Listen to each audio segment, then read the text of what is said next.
अच्छा भैया, एक और नई बिरहा रियल बिरहा म्यूजिक चैनल की ओर से आप लोगों के बीच में प्रस्तुत बा। हम गायक कलाकार बबलू यादव और साथियन की आवाज में, और उम्मीद बा जैसे हर बिरहा के आप लोग पसंद कैले हुआ, पसंद करत हुआ, ये बिरहा के भी वैसे पसंद करबा। आखिर चेहरे से इंसान के चरित्र की परख कभी नहीं हो सकती। चेहरे पर नहीं लिखा होता है कौन क्या है, किसके दिल में क्या है। कभी का कलम 4 लाइन संकेत करते हो, भूमिका से भाव है। कब कौन किस रूप में दे दिखाई, अरे चेहरे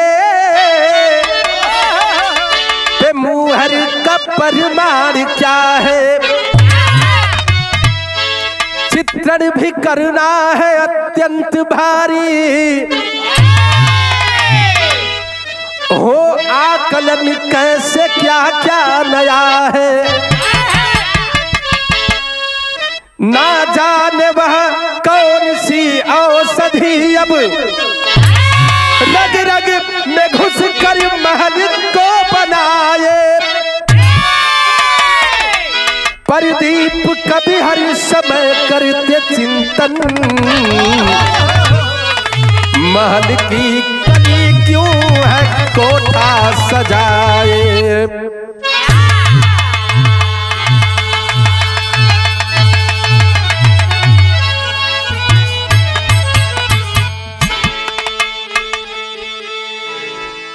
प्रदीप कभी करते हर समय चिंतन, महल की कली क्यों है कोठा सजाए। आखिर हमने और आपने ही कोठा को बनाया।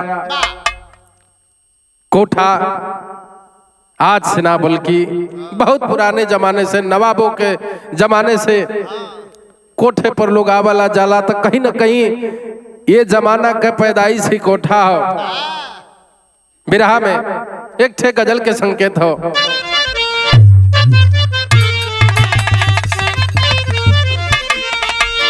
कौन आशिक अपन दिल के फरियाद बयां करत हो, कहे का अरे ऐसा पहली बार हुआ है।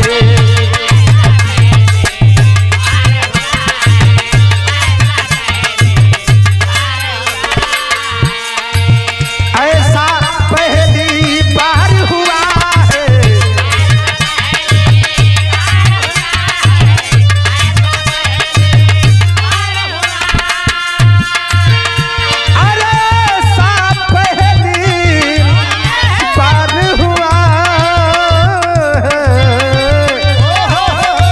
हमको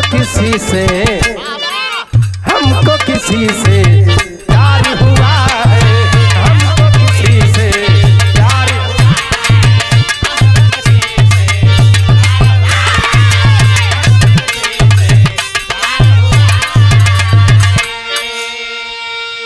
लेकिन ए भैया, अगर कोनो भी चीज होके जब जरूरत से ज्यादा हो जाले तो वो सेहत के लिए नुकसानदायक होले, भले ही दवाई ही काहे न हो, अगर जरूरत से ज्यादा होई तो नुकसान करबे करी। ए लिए हमरे कवि जी भाव देत हुन। अरे ज्यादा मुहब्बत, अरे ज्यादा मुहब्बत खतरा भारी।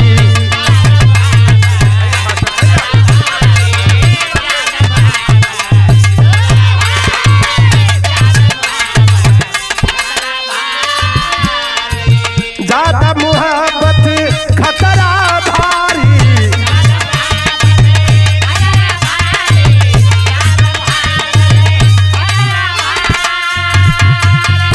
अरे ज्यादा मुहब्बत खतरा भारी। सबको लगी है, सबको लगी है प्यारी बीमारी। सबको लगी है प्यारी बीमारी।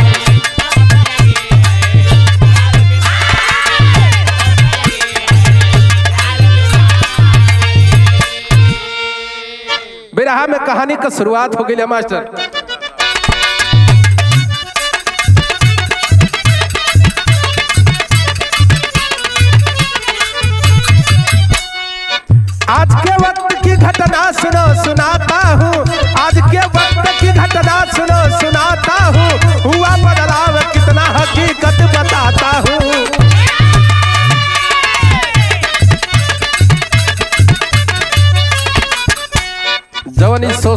मीडिया के जमाना चल दिले हो। छोट से छोट बात और बड़ी से बड़ी बात फेसबुक, इंस्टाग्राम और सोशल मीडिया के तमाम साइटों पर आए दिन वायरल हो रहा है। आखिर कवि की कलम संकेत करती है क्या? आबरू पर देखो बे पर्दा बना डाला है, आबरू पर देखो बे पर्दा बना डाला है, अंदर से खोखला बाहर से ये मसाला है।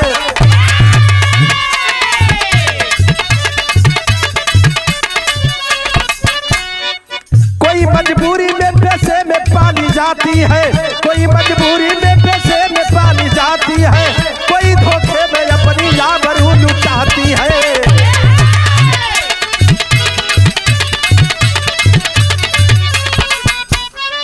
भैया हो, जरूरी ना हो कोठा पर जितनी भी लड़की हो सब अपने मर्जी से हो या सारी लड़कियां गलत हैं। कुछ तो खानदानी पैसा है, कुछ का तो अपना कारोबार है, लेकिन कुछ ऐसी भी लड़कियां उस कोठे पर लाई जाती है जो किसी तरह से बहला करके फुसला करके और परिस्थिति से लाचार हो करके इस धंधे में संलिप्त है। कवि की कलम सोचने पर मजबूर है, क्या लिख रहे हैं? कोई मजबूरी में पैसे में पाली जाती है, कोई मजबूरी में पैसे में पाली जाती है, कोई धोखे में अपनी आबरू लुटाती है।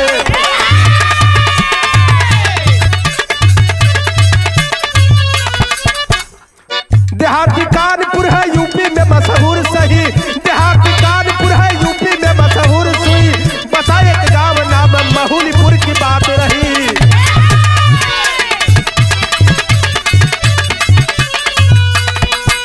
कानपुर देहात एक छोटा सा गांव, जो ने गांव के नाम महुलीपुर, और महुलीपुर में एक थे गरीब परिवार। बाबू के नाम हरिपाल और माता के नाम सीता देवी बतावल गई है। दोनों प्राणी बड़ा खुशी खुशी हुवन, भगवान गोद में एक ही गो बेटा देले हुवन। हो थका पिता हरिपाल माता सीता दो प्राणी है, पिता हरिपाल माता सीता दो प्राणी है, एक ही बेटा मदन वंश की निशानी है।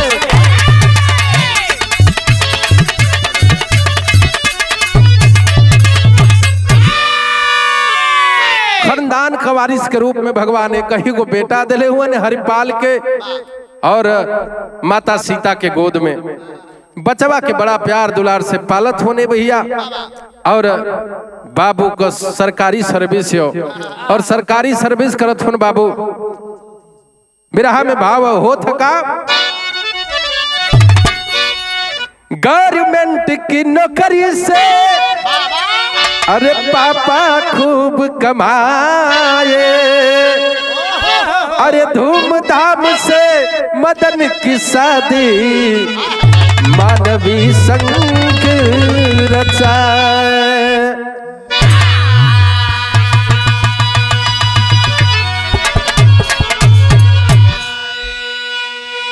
बाबूजी सरकारी सर्विस करत हवन, सरकारी सर्विस है ये भैया, कमात होन पैसा रुपया खूब है। बचवा धीरे धीरे पाल पोस के जब सयान भइल है, सयान भइल बचवा जब जवान भइल तब बाबू सोच गइलन कि बचवा के समय से शादी कर देवे के चाहिए, और बबुआ के शादी तय कइलन है।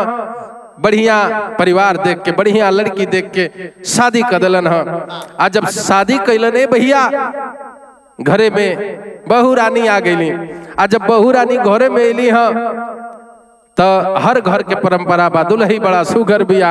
आज दोनों प्राणी एगो सेज पर बहिलन है। बिरहा में एक गीत लागत है,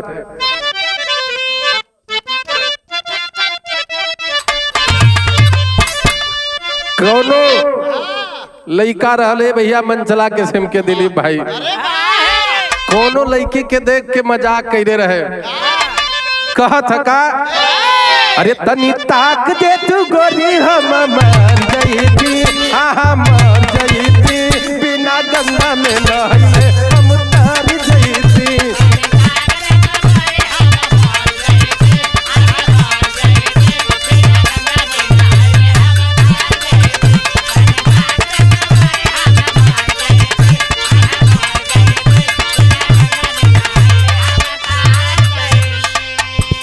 लेकिन आज दुल्ही का प्यार मिले लगल। ए भैया दिलीप भाई, आज मदना के दुल्ही का प्यार मिले लगल, खुश हो।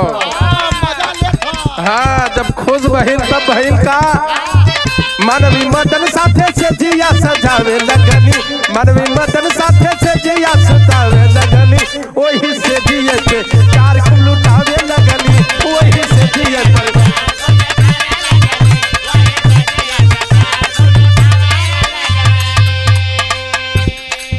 कलिया के देख देख भंवरा न भाला,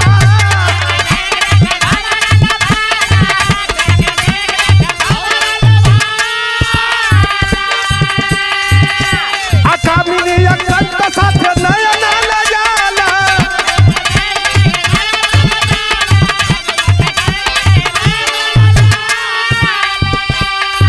सारंग नयन में शहद लगावे लगली, हो लगावे लगली, वही से जिया पे रोजे रोज खरावे लगली।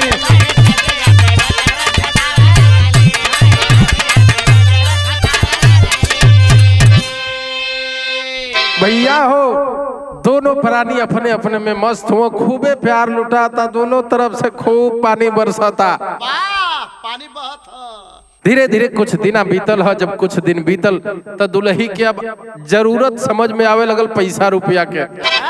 आ दुल्ही का ध्यान गई तो एक दिन सैया के बोलौलस, कलस ये जी खाली प्यारे कैले से काम नहीं खे चले वाला, आदमी के औरी कुछ जरूरत होले। आदमी कलश किए भाई औरी कौन जरूरत पड़ गई ले, कलश सोना बतावत है कौन जरूरत है। दुल्ही इशारा करत है, गीत लगल है। देखा भैया, एक गीत के कोनो जोड़ ना रहल, कई सीजन लगातार बजल गीत, और दिनेश लाल के दिनेश से निरहुआ बना दिल। गौले रहन कौने भाव में, अरे दुल्ही रहे बीमार, अरे दुल्ही रहे बीमार, निरहुआ निरहुआ निरहुआ सकल रहे, अरे दुल्ही रहे।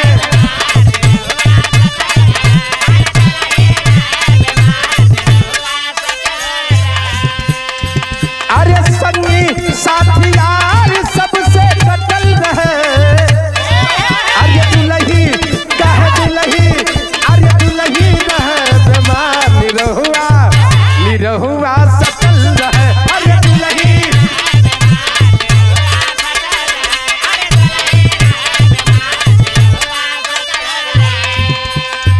लेकिन आज दुल्ही के जरूरत समझ में आवे लगल, पैसा रुपया के बोलौला से जी।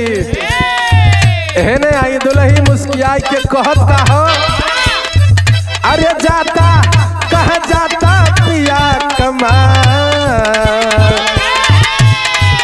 अरे जाता पिया कमा की खर्चा ओ खर्चा ओ खर्चा भारी बा, अरे जाता पिया।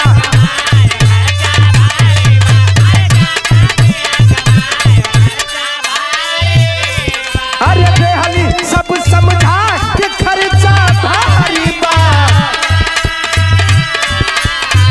अरे बेहली सब समझा के खर्चा भारी बा, अरे जाता कह जाता पिया कमा के खर्चा ओ खर्चा भारी बा, अरे जाता पिया।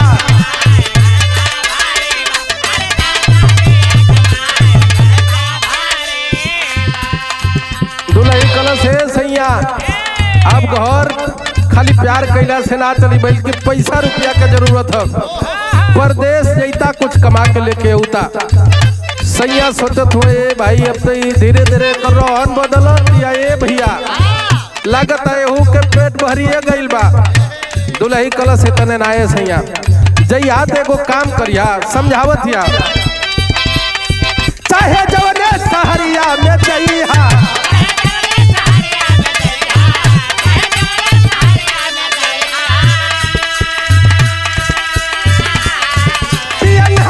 पैसा कमैहा,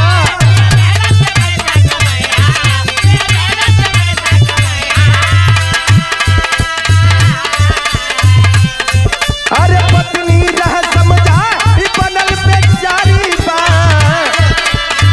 अरे जाता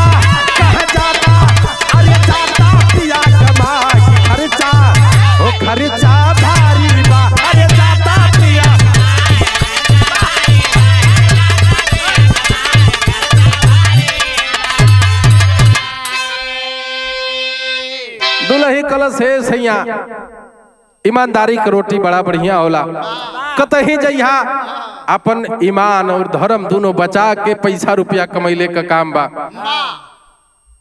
आखिर सैया के अपन खाना उना बना उना के दे देली, वो बेचारा अपन अटैची टाइट कैल, 2-4 गो कपड़ा लत्ता धैल, ट्रेन पकड़ लेल दिल्ली बदे। आ जब दिल्ली बदे ट्रेन पकड़लस तब पहिल का कि मदन लाल दिल्ली में जाकर करन लगा ठेकेदारी, ये हर मानवी रंग दिखावे सास ससुर को दे गारी।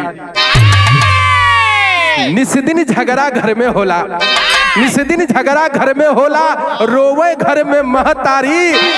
नैहर को तब चली कली, फिर वहां वही थी रंगदारी। घरे माई बाबू हुआ, बुढ़िया बुढ़वा हुआ, यार बेचारू कमात हुए, हर दुल्ही अपन टाइट हो आ टाइट है बूढ़ी बुढ़ा के धीरे धीरे कलश की तो लोग का खाना पीना हमसे बनावल सपरियो परी ना, तो लोग अपन व्यवस्था देखा। अब बुढ़िया बुढ़वा बेचारे जाए कहाँ, दुल्ही यार अपन रंगाए बनाए के निकल जा। और जब बूढ़ी बूढ़ा ऐतराज करना शुरू किए, धीरे धीरे विवाद बढ़े लगल परिवार में, और परिवार में बाके तीनों लोग में अब धीरे धीरे कलह होके लागल, धीरे धीरे झगड़ा होके लागल। दुल्ही एक दिन अपन बोरिया बिस्तर बनल, यो अपन रास्ता धैल नैहर वाली, कल तब तो हम लोग अपन देखा हम चलत है माई के हन नैहरा में आई ले भैया। कुछ दिना तो ठीक से बीतल, लेकिन बगली एक लड़का बा, एक दिन देखलस तो कल हई देखा, अरे यार इहो तनी मने भी, अरे कलश रुक टराई मारे दे। धीरे धीरे जब दोनों का एक दिन आमना सामना भइले रविंदर, जब आंख से आंख मिलल ना तो दहिनी अखिया धीरे से दबा देलस, तभी हो मुस्किया देलस कलश, अरे लगत है कि मामला सेटे भाई हो, मुस्कियाते बिया जथाए नहीं तथा नहीं। आखिर भैया दोनों प्यार का इजहार कर बैठे, और गाड़ी इतना आगे बढ़ गई, दोनों में से बतावत ना हुआ कि दोनों शादीशुदा हुए ने, दोनों और शादी दोनों उनके हो गई। वो सरवा घरे में अपन मेहरारू लिया के बैठौले बा, आई तो बेचारी छुट्टा साण बहिले भी आ सैया के प्रदेश भेज के। दोनों में जब नैनाचार हुआ, एक दिन योजना बनाते हैं, कलन ई जमाना के लोग हमनी के चैन से जिए ना दे ये प्यारे, कल तो करे के का चाहिए, कल करे के वह चाहिए जवन कुल लैला मजनू कैले रहे, यही राजा कैले रहे। कल का करे कोई खोल के बतावा, कल खोल के बतावता नहीं, अब चला कहीं फुर्र हो जाल जा, यहाँ काम बने वाला नहीं खे। दोनों एक दिन रात को फरार होते हैं, और जब फरार भइले ने भैया, तो जब फरार भइले ना और जा करके एक ठो किराए का रूम ले करके रहने लगे, और किसी कंपनी में काम करने लगा उसका आशिक, काम करे लागल है भैया, जिंदगी कटे लगल। अब देखा दोनों प्रेमी और प्रेमिका के बीच में कैसन प्रेम हो, कवि जी एक ठे गीत लिखलन हो,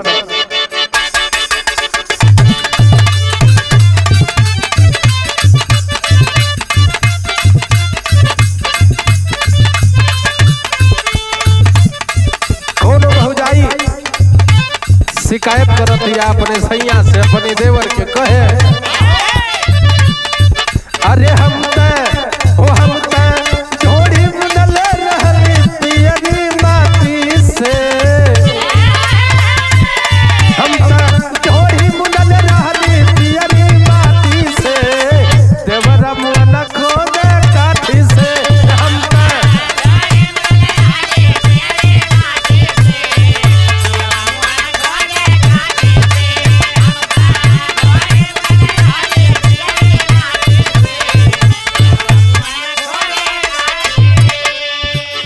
जानत हुआ ये दिलीप भाई, ये समय को फैशन चला कौन लिव इन रिलेशनशिप वाला, माने अगर लड़की की मर्जी है तो आप उसके साथ में रिलेशन में रह सकते हैं। अब दोनों प्रेमी प्रेमिका एक ही कमरा में रहे लगलन हम, आज जब एक एक कमरा में रहे लगल तो ये भैया प्यार खूब होता ना, प्यार के गाड़ी आगे बढ़तिया। आज जब आगे बढ़तिया तब वही लखा रोजे मजा मारे भवरा दिन रात में, रोजे मजा मारे भवरा दिन रात में, कली मुस्काई गईली रोजे।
भैया हो कुछ दिन बड़ा बढ़िया से बीतल हो। अब जब दोनों आशिक और मासूका जब कुछ दिन बीतल है भैया, तो लड़की जौन है एक दिन दबाव बनावे लगल, कल बड़ा दिन हो गई लिव इन रिलेशनशिप में रहते हुए, काहे ना हमनी का शादी कर लेहल जा, समाज में मान्यता भी मिल जाई और शादी के बंधन में जब दोनों जाने हो जाइए जिंदगी भर के रिश्ता भी हो जाई। और जब इतनी बात सुनलस तो पगलावा सोचे लगल साला अब बचले कहा कि शादी कइल जा, कुल तो पूरा हो गया, कुल तो होइए गइल बा, अभी शादी करे कहत या के गरे का फांसी पाली। बात करता है अपने साथ में काम करने वाले साथी मंजीत से और कोठे पर सौदा कराए, और जब कोठा पर सौदा कैले ने भैया तो ले करके चले हैं और कोठे पर बेच करके चले आए उस अपनी मासूका को। और जब कोठा पर बेच देले ने भैया, कोठा पर दिन बीते लागल, कभी जी टेरी में भाव दे देलन।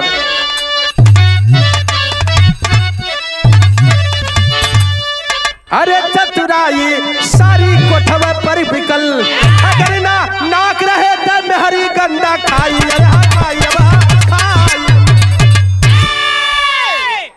भैया हो बतावल जला करे बिरादरी के नाक ना होखे तब का बतावल जा। और ई कल जाला की आधा छोड़ के पूरा पे जे धावेला, भगवान जवन देले रहलन ओहू में से आधा हो जाला कबो कबो। किस्मत साथ दे गई तो ठीक है, नहीं तो आदमी बुरा खाई में गिरेला। आज वह नतीजा भइल है, भरल पुरल परिवार छोड़ के और सैया का प्यार छोड़ के दूसरे आशिक के साथे भगली है। वह आशिक भी धोखेबाज निकला, कोठे पर बेच दिया। और जब कोठा पर बिकाए गई ये भैया, अगर नसीब में जवन कुछ है कबो आधा के छोड़ के पूरा पे ना धावे के चाहिए भैया। कुदरत ने जो कुछ हमें दिया है उसी में खुश रहना चाहिए। इधर तक कोठे पर बेच अलन, भरल पुरल परिवार छोड़ के चली अली, और आज जाके कोठा पर जिल्लत का जिंदगी जियत है। हर पहिल का पति मदना वही दिल्ली में ठेकेदारी चमकल हो, ठेकेदारी करत है, रोजगार चलत है भैया। और ये देखे संगमय काम करे कर साथी, जौने साथी के नाम मंजीत पता चलल है भाई। एक दिन बैठल हुआ दोनों साथी, तब मंजीतवा के आदत तनी खराब रह, रंग मिजाजी रहले दिलीप भाई। कबो कबो अपन घूम दे जवन जीबी रोड के तरफ। एक दिना घूमल है, आज जब जीबी रोडवा पे गईल तो कुछ लगल कि चेहरवा जानल पहचानल लगत है। पूरी कंफर्म तो नहीं हो पाया लेकिन आया है, और अपने साथी मदन के साथ पार्टी होती हो, शाम का बेरा हो। एक तरफ चिकन मटन बनत हो, दूसरी तरफ दारू के पैक भी चलत हो। दोनों साथी आपस में बातें कर रहे हैं। जब दूध पैक अंदर गईल तो मंजीतवा कहत है ये मदन भैया बुरा न मनता तो एक ठे बात बताई। कल का बात है रे? कलश की भाई गरमा जी बात हो। कलश अरे बेवकूफ बताओ ऐसन कौन बात है? कलश ये भाई डर लगत है तनी एक पैक और आवदा तब काजनी हिम्मत बने काहे की ऐसन चीज है सरवा पेट में गईल की फायदा कैलस। कलश एक आध पैक और लगेदा तब तनी हिम्मत बनावत है। आखिर दोनों साथी अभी वार्ता कर रहे हैं। हमारे कवि का कलम डोल गई आ डोलल त लिखलन है।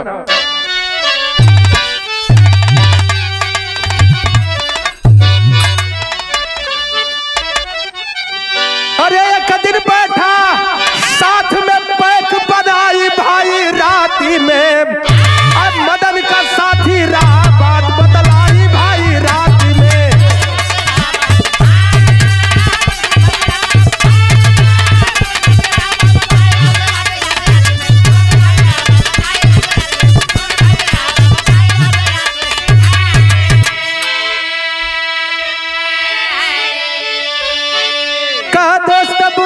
मानो तो एक राज का बात बताई मैं हम आज हो गई देर बहुत बाप अरे कल ही हम बतलई मैं हो। कलश है भैया आज हमार हिम्मत गवाही ना देते टाइम भी हो गई अब घरे चलत है दूसरे दिन कहियो देखल जाई। कलर बेवकूफ बताओ भई लका कलश किए भैया जब सुनले चाहत हुआ तो तनी एक आध पैक औरी दाना आज जब एक पैक कर रहा है गईल तब कलश का कहे कि कहे कि देखली अरे वही कोठवे पर भौजाई भाई रतिया में मदन का साथी रहा बात पतियाई वही रतिया में।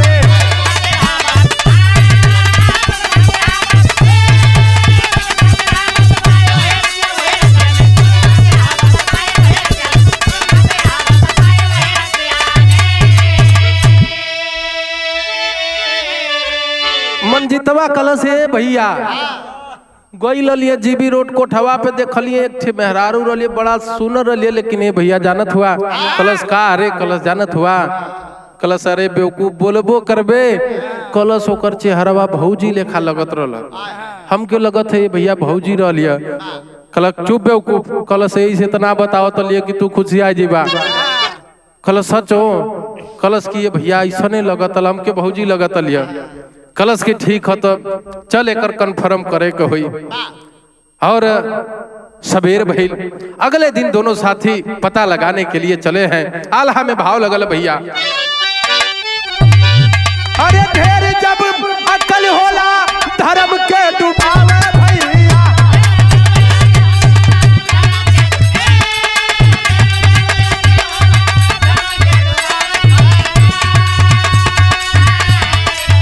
पनिया में पानी मिट जाला मोरे भाया सुनत बचन पीके लगल कपड़वा बाबू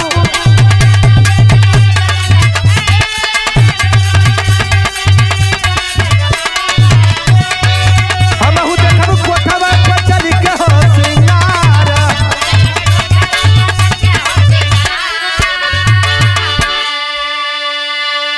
दोनों साथी चलल होन कोठा के तरफ। कलश है मंजीत तू जो बोल रहा है हमें भरोसा नहीं है हम हो चलब जरूर देखा बकनिया।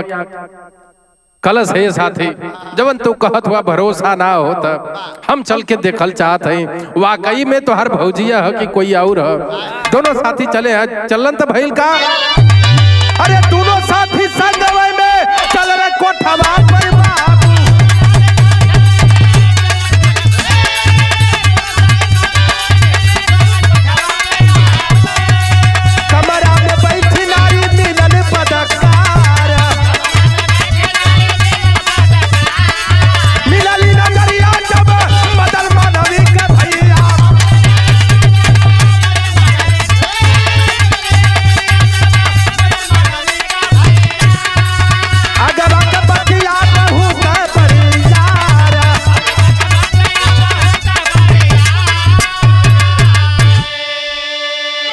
भैया हो दोनों साथी जब कोठा के ऊपर अइलन ह कोठे की मालकिन से बात करते हैं और जब बात कैलन ह इशारा कह दिलस मंजीतवा कल देख हुए रूम नंबर हो ओकर कोठे के मालकिन से बात करके और दोनों साथी जब चलल हम मदना देखे बदे के कि वाकई में हमार दुल्ही है कि कोई और है।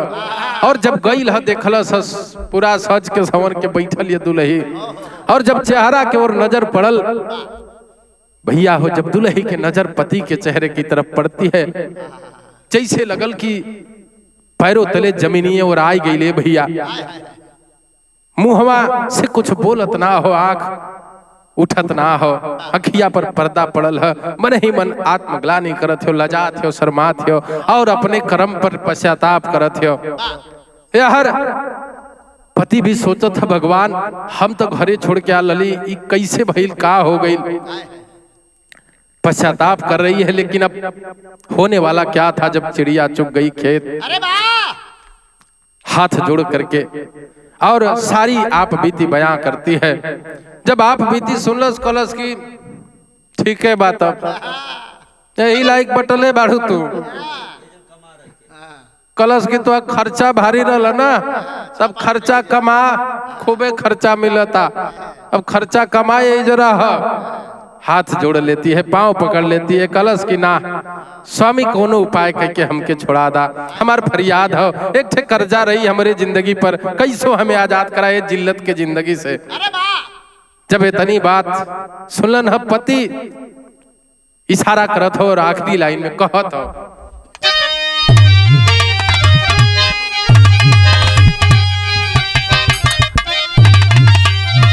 अरे खर्चा में पर्दा उघार कैलू त नहीं हर सासुर दूनो घरवा उजाड़ कैलू।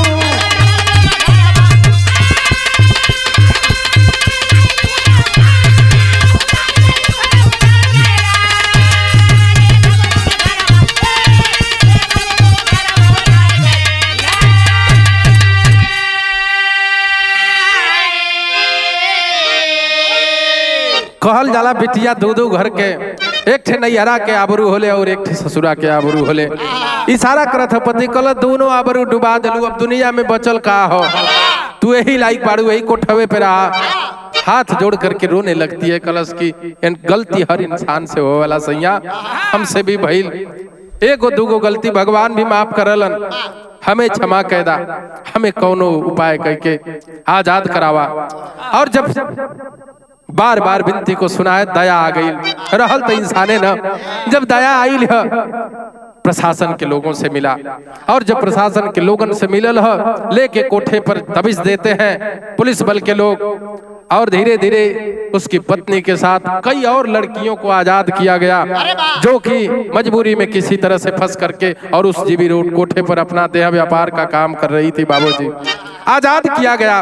और धन्य वह पति, पत्नी को आजाद कराने के बाद बाकायदा एक ठे लड़का देखलस आ ओकर शादी करौलस, बढ़िया लड़का देख के कलस की ठीक बातों के प्यार से जरूरत नहीं खे, तो तनी उम्र में बढ़ियार बा लेकिन मालदार भी हो, तो यही के अंतर बढ़िया कटी। वही दिल्ली में कुछ ही दूरी पर जहाँ नौकरी करता था, कुछ दूरी पर सुंदर बर देख करके और शादी करवौलस, जिंदगी कटे लागले भैया। लेकिन हर मानवी पछतात है, कौने भाव में, अरे अपने किए पर मानवी कैलस गलानी, झुकली नजर पावगी महारानी।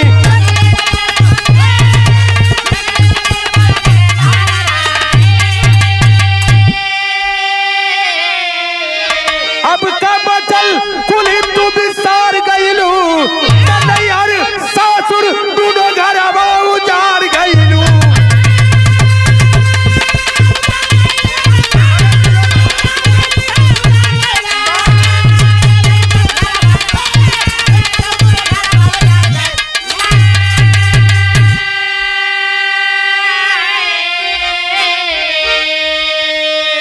था तो इंसान ही, दया आई और पत्नी को आजाद करा करके और मालदार पति देख करके शादी कैलस कलस, तनिका उम्र बेसी बा तो तुम्हार खर्चो भारी है, तो खर्चा उठावेला की बटलो बा, अब ऐसे खर्चा उठवावा, हमारा और तुम्हार रास्ता अलग अलग हो।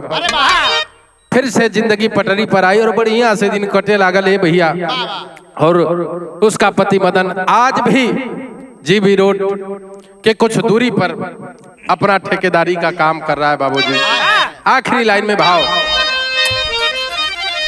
गुरु बिहारी गुरु गणेश की पावन अमर कहानी, स्वर्ग चंद्रिका कवि सदगुरु की मेहरबानी।